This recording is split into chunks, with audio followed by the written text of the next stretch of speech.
Hi, this is Jamie with Equilibrium Counseling Services. So, what is step one for beginning therapy? Well, calling the therapist, which can often be one of the more difficult things. How do you pick a therapist? How do you make the first call? What do you say in the first call? What are they going to ask you? These are great questions. So, I wanted to real quick just address a couple of these. If you have specific questions about what ifs, please feel free to leave a comment, message me, and I'd be happy to answer any of those questions. So, first off, you got to find a therapist. Maybe somebody referred it to you, or a friend gave you a name. You Googled something. A great place is Psychology Today that lists different types of therapists, what they specialize in, where they're located, if they take your insurance or not. So it's a great place to start. So you've picked somebody out. Now you're making the call. Making a phone call is usually the best way because then you can hear the person's voice, you can see how you talk together, and get a better sense of what the therapy might be like. If that makes you a little nervous, feel free to send an email and let them know a little bit about what's going on. When I say a little bit, like call and say, I'm experiencing anxiety. I think I might have depression, having some stress in my marriage, or for me, a lot of the teens they're stressed out at school or they're having difficulty there, and the parents let me know kind of where their main concerns are.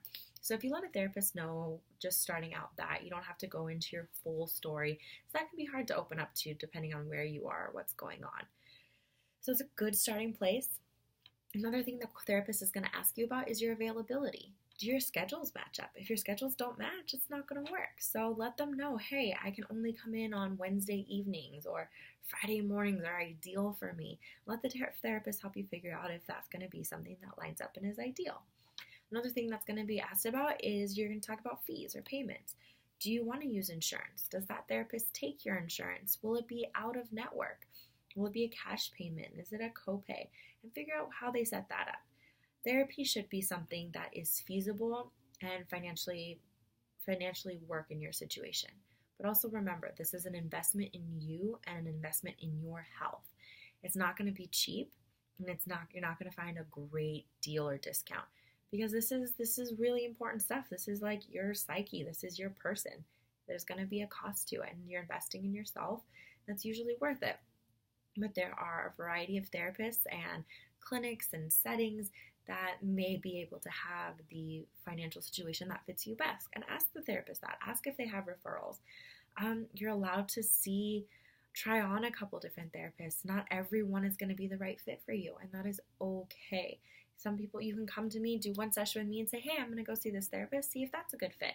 That's okay. I want it to be the best fit for you. I also want it to be a good fit for me. If we meet together for the first session, I'm like, hey, you know what you've got going on isn't what I specialize in, and that's okay. I have a friend who does. Let me give you her name or his name or that center's location. It should be something that's close to home, something that's convenient to get to, that's easy to reschedule and set that up. If you call and get a voicemail, which you often do because we're usually in session, leave a quick voicemail. Hey, I saw your profile. I'm interested in therapy. I'm experiencing anxiety. I'm wondering about your availability and your fees. Can you give me a call back? Something quick and easy like that, and we will call you back within 24 hours. Same thing in the email, kind of that setup, and then usually we can schedule within a week, and we know if we can see you or not, and what that might look like. If you have any other questions about that first call, feel free to leave a comment, send me a message, and we'll figure it out. And I'm happy to help find referrals. If it doesn't work out with me in my schedule, I'm happy to help people find another therapist or something that does fit. So we're usually really nice people. Don't be afraid to call a therapist. We have resources. We'll help you connect that to figure out what's going on. All right. Thanks for tuning in. I'll talk to you soon.